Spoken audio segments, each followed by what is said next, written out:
In 1980, something happened in the woods of rural Arkansas that law enforcement couldn't explain. A family reported being injured by something in the sky. Military helicopters appeared. Medical records documented burns and radiation exposure. But the government denied everything. What began as a quiet evening on a country road became one of the most documented and most disputed encounters in American history. And to this day, no one can agree on what really happened. This is the story of the Cash Landrum incident. On the night of December 29, 1983, people were driving home through the piney woods of Texas, just outside Houston.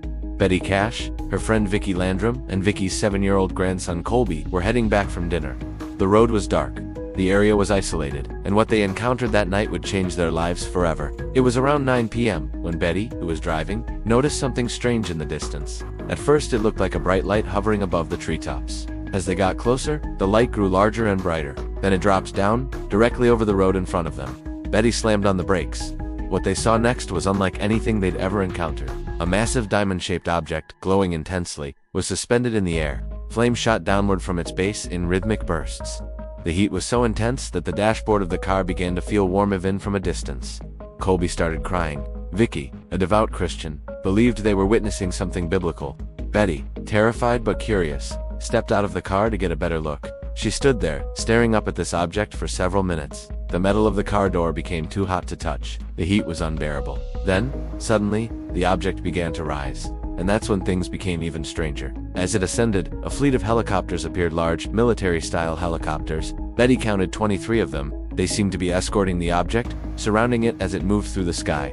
The helicopters were close enough that Betty could see their silhouettes clearly. They followed the glowing object until it disappeared into the distance. Shaken, the three of them got back in the car and drove home. But that's when the real nightmare began. Within hours, all three of them became violently ill.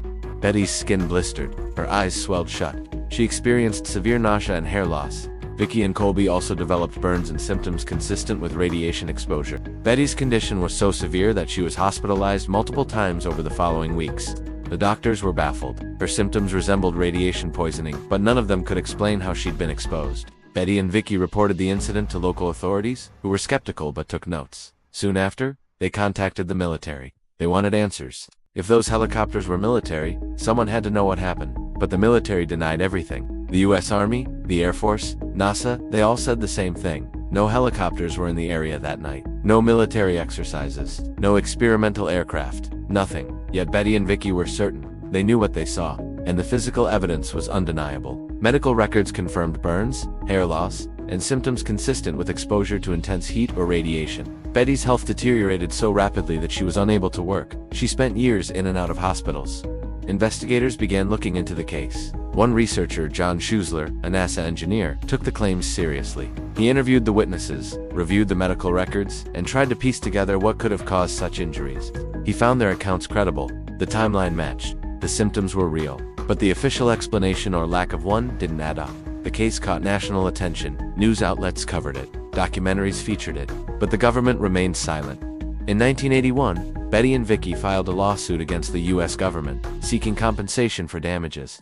They argued that whatever happened that night involved a military equipment and that they had been harmed as a result. The case was eventually dismissed. The judge ruled that there was no evidence proving the helicopters were military. Without that proof, there was no case. But here's where it gets even more complicated. Multiple witnesses in the surrounding area reported seeing the same helicopters that night. Some even described seeing the glowing object. Yet none of them came forward publicly at the time. Why? Fear, intimidation, or simply the stigma of being associated with something so strange. And then there's the question of the object itself. If it wasn't military, what was it? Some researchers suggested it could have been an experimental spacecraft or a nuclear-powered prototype. Others believed it was something else entirely, but no agency ever claimed responsibility. Here's what makes this case so unsettling. The evidence exists, but the explanation doesn't. 3 people suffered real, documented injuries. Medical professionals confirmed radiation-like exposure. Witnesses saw military helicopters, yet every official agency denied involvement. If it was an experimental craft, why wouldn't the government simply classify the incident and move on quietly? Why the outright denial? And if it wasn't military, then what were those helicopters doing? Some theories suggest the object was a malfunctioning spacecraft, possibly nuclear-powered, and the helicopters were dispatched to contain or retrieve it. That would explain the heat, the radiation, and the military presence. But if that's true, why has no documentation ever surfaced? Why has no whistleblower ever come forward? Others believe the government simply wanted the case to disappear. that acknowledging it would open the door to questions they weren't prepared to answer. And so, the easiest solution was denial. But then there's the human cost. Betty Cash never fully recovered. She suffered from health complications for the rest of her life. She died in 1998, still seeking answers. Vicki Landrum passed away in 2007. Colby, now an adult, has largely stayed out of the public eye. The case remains officially unexplained. No agency has ever taken responsibility. No investigation has ever been reopened. It exists in a strange space too credible to dismiss, too strange to accept. So what really happened on that road in 1980? Was it an experimental military craft that malfunctioned? A nuclear-powered prototype that exposed civilians to radiation? Or was it something else entirely, something that even now, decades later, remains hidden? The Cash Landrum incident is one of the few cases in American history where physical evidence, medical documentation, and multiple witnesses all point to something extraordinary, yet the official record remains blank. 3 people saw something that changed their lives, and they spent the rest of their days fighting to prove it was real. What do you think happened that night? Drop your theory in the comments. And if you want to hear more about events that were never fully explained, hit subscribe, because this is just the beginning.